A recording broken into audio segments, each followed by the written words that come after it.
ሙዚቃ ዓለምን ሊቀይር ይችላል። አንዳንዶቹ ይጠራጠራሉ። ነገር ግን አንድ ሰው ነበር፣ ጃማይካ፣ ትንሽ ደሴት፣ ደሃ ሰፈር። ያ ሰው ሙዚቃ ሰራ፣ ዓለምን አናወጠ። ደቡብ አፍሪካ አፓርታይድ እያለ ህዝቡ ዘፈነው። ለምን? ምክንያቱም ያ ሰው ቃላቶቹ በህዝቡ ልብ ውስጥ ነበር። እሱም ሮበርት ኔስታ ማርሊ ቦብ ማርሊ። ዛሬ ሙሉ ታሪኩን እነግሮታለን፣ ከጃማይካ ደሃ ሰፈር እስከ ዓለም አቀፍ ጀግና፣ እስከ ህይወቱ እልፈት ድረስ። እስከዛ ላይክ፣ ሼር፣ ሰብስክራይብ ያደርጉ ይጠብቁን።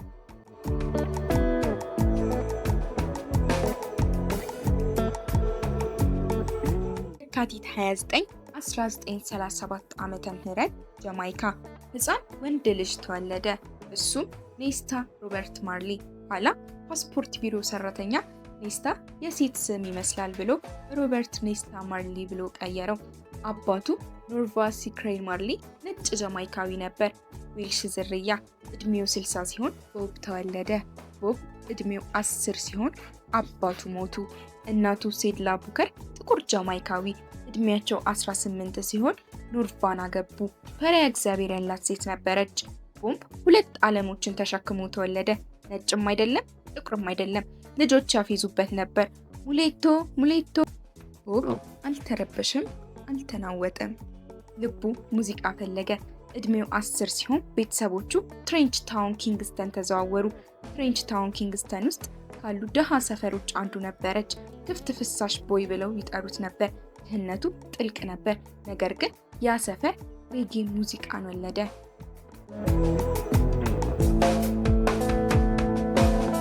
ቦብ እድሜው 14 ሲሆን ትምህርት ተቀላቀለ። የቅጥ ባለሙያ ወይም ሚደር ስልጠና ወሰደ። ነገር ግን ልቡ ሙዚቃ ነበር። ጓደኞቹ ፒተር ቶሽ እና ቡኒ ዊለር ሶስቱ ትሬንች ታውን ውስጥ ጆ ሂክስ ከሚባለው ዘፋኝ ሙዚቃ ተማሩ። በ1955 ዓመተ ምህረት ቦብ እድሜው 16 ሲሆን የመጀመሪያ ዘፈኖቹን ቀዳ። ጀጅ ኖት እና ዋን ካፕ ኦፍ ኮፊ ከስሌክ ኮንግ ፕሮዲውሰር። በ1956 ዓመተ ምህረት ቦብ ፒተር ቶሽ እና ቡኒ ዊለር ዘ ቲኔጀርስ ብለው ቡድን ፈጠሩ። ኋላ ዘ ዋለርስ ብለው ሰየሙት። ዊ ስታርትድ አውት ክራይንግ ቦብ ተናገረ። ማልቀስ ጀምረን ነበር። ስሙ ዊለርስ ሆነ። ታህሳስ 1956 ዓመተ ምህረት ስቱዲዮ ዋን ፕሮዲውሰር ኮክሰን ዶድ ጋር ሲመር ዳውንን ቀዱ።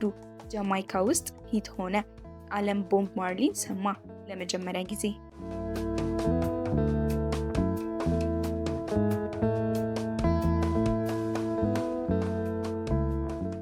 1959 ዓመተ ምህረት ቦብ ማርሊ ሪታ አንደርሰንን አገባ። ሪታ ጃማይካዊ ዘፋኝ ነበረች። አብሮ ሙዚቃ ሰሩ፣ አብሮ ኖሩ። ያ ዓመት ቦብ ወደ ዴላዌር አሜሪካ ሄደ። እናቱ ዴላዌር ተዛውራ ነበር። ጊዜያዊ ስራ ሰራ፣ ዱፓንት ፋብሪካ ውስጥ። ጃማይካ ሲመለስ ትልቅ ነገር ተፈጥሮ ነበር። ቀዳማዊ ኃይለ ሥላሴ ጃማይካን ጎበኙ። ከሚያዝያ 21 እስከ 24 1966 ጂሲ። ሪታ ቀዳማዊ ኃይለ ሥላሴን አየች። ጃህ ነው፣ አምላካችን ነው አለች። ቦብ ሲመለስ ሪታ ነገረችው። ቦብ ማርሊ ራስታፋሪያን እምነት ተቀበለ። ምን ማለት ነው? ቀዳማዊ ኃይለ ሥላሴ ጃህ ወይም አምላክ ናቸው። ኢትዮጵያ ጽዮን ወይም ተስፋይቱ ምድር ናት። ሙዚቃ ጸሎት ነው። ቦብ ሙሉ ለሙሉ ተለወጠ። ሙዚቃው ጥልቅ ሆነ። በ1965 ዓመተ ምህረት ዊለርስ አይስላንድ ሪከርድ ፈረሙ። ፕሮፌሰር ክሪስ ብላክዌል።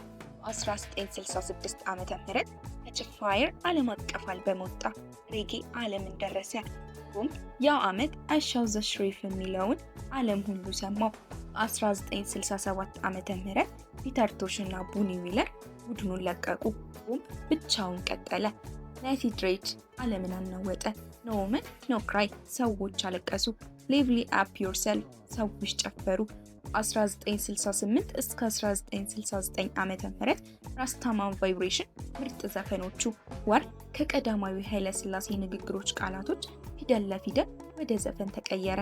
ዓለም ሰማ። ቀዳማዊ ኃይለ ሥላሴ ቃሎቻቸው ሬጌ ሆኑ።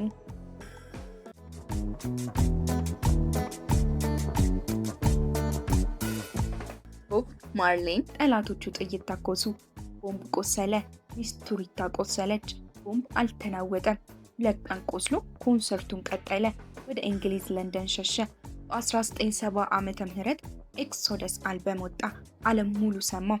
ኤክሶደስ፣ ጃምሊን፣ ዌቲንግ ኢን ቫን፣ 3 ሊትል በርድስ እና ዋን ላቭ። ታይም ማጋዚን በ1992 ዓመተ ምህረት ኤክሶደስ የዘመኑ አልበም ብሎ ሰየሙት። ቢቢሲ ዋን ላቭ የሺህ ዓመቱ ዘፈን፣ ቦብ ማርሊ ዓለምን ሙሉ ተቆጣጠረ። በ1973 ዓመተ ምህረት ዚምባብዌ ሮበርት ሙጋቤ ስልጣን ያዘ፣ ነፃነት ተገኘ። ቦብ ማርሊ ዲያስፖራ ቦታ ቁጭ አላለም፣ ወደ ሐራሬ ሄደ።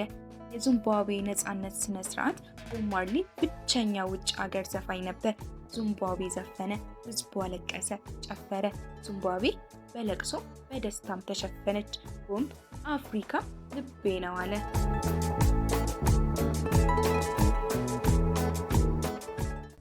በ1970 ዓመተ ምህረት ቦብ ፉትቦል ሲጫወት ቀኝ ትልቅ ጣቱ ቆሰለ።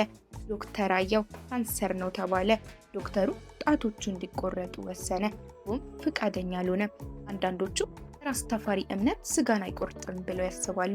ሌሎቹ ደግሞ ለዳንሱ ፈርቶ ነው ይላሉ። እውነቱ ሁለቱም ሊሆን ይችላል። ካንሰሩ ቀጠለ፣ ቀስ በቀስ ተስፋፋ። 1973 ዓመተ ምህረት ኒውዮርክ ሴንትራል ፓርክ ሲሮጥ ወደቀ። ሆስፒታል ሄደ። ካንሰሩ ተስፋፍቶ ነበር። ጀርመን ባቫሪያ ዶክተር ጆሴፍ ኢሳን ካንሰር ይፈውሳሉ ተባለ። ቦብ ሄዶ ሕክምናውን ወሰደ። ነገር ግን ሕክምናው አልሰራም። ቦብ ጃማይካ ሄዶ ለመሞት ፈለገ። ሚያዝያ 3 1973 ዓመተ ምህረት ሚያሚ ሆስፒታል ቦብ ማርሊ አረፈ። እድሜው 36 ዓመት ነበር። ዓለም አለቀሰ። ሚያዝያ 14 1973 ዓመተ ምህረት ጃማይካ ግዛታዊ የቀብር ስነ ስርዓት። ጠቅላይ ሚኒስትር ኤድዋርድ ሴጋ ስርዓቱን መሩ። ሺዎች ሰዎች ጎዳና ላይ ቆሞ አለቀሱ። ናይል ማይል ትውልድ ቦታው ቀበሩት። ከሌሎቹ ሴቶች ሚስቱ ሪታ፣ 3 ልጆች ሴላ፣ ዚጊ እና ስቲቨን። ሌሎቹ ልጆቹ ዲያማን፣ ሮሃ፣ ዩሊያን እና ካይማሊ። ልጆቹ ሙዚቃን ቀጥለዋል። ቦብ ማርሊ ልጆች ውስጥ ሁሌም ይኖራል። ቦብ ማርሊ ሞተ፣ ነገር ግን እርሱ ዛሬም ቆሟል። ከቀዳማዊ ኃይለ ሥላሴ ጋር ያለው ግንኙነት ቦብ ማርሊ ብዙ ዘፈኖች ለቀዳማዊ ኃይለ ሥላሴ ይዘፍናል። ጃህ ብሏቸዋል።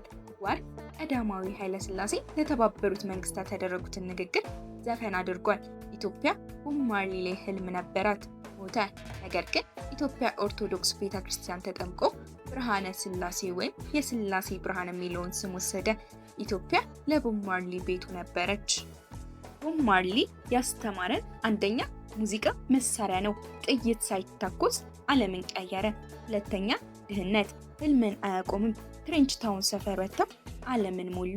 ሶስተኛ ህይወት አጥሮ ቢሆንም ለዘለቄታ ሊኖር ይችላል። አራተኛ አፍሪካ ብሩሁን። ቦብ ማርሊ ጃማይካዊ ሆኖ አፍሪካን ወደደ፣ ኢትዮጵያን ወደደ፣ ለአፍሪካ ነፃነት ዘፈነ። ይህ ነው የቦብ ማርሊ ሙሉ ታሪክ። ከጃማይካ ናይል ማይል ትንሽ ቤት እስከ ዓለም አቀፍ ጀግና፣ ከ36 ዓመት ህይወት እስከ ዘለቄታ ቅርስ። ታሪኩ ምን አስተማራችሁ? በኮመንት ጻፉልን። ቪዲዮ ላይክ፣ ሼር፣ ሰብስክራይብ ያድርጉ። እናመሰግናለን።